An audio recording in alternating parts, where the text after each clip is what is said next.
చాలా వీరోచితమైన పోరాటం. నిజంగా చెప్పాలంటే కొన్ని చోట్ల ఇవాళ అధికార పార్టీ తట్టుకోలేక ఇవాళ గద్వాలలో ఒక వార్డులో 4 సార్లు రీకౌంటింగ్ చేయించారు.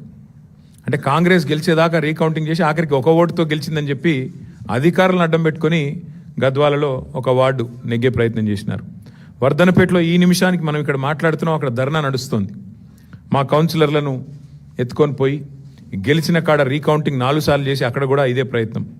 చౌటుప్పల్లో ఇదే రకమైన ప్రయత్నం. అంటే అధికారులను, అధికార యంత్రాంగాన్ని, అధికార బలాన్ని అడ్డం పెట్టుకొని గెలిచినమా అంటే గెలిచినాం అనిపించుకోవడానికి సాంకేతికంగా నానా తంటాలు కాంగ్రెస్ పార్టీ పడతా ఉన్నది.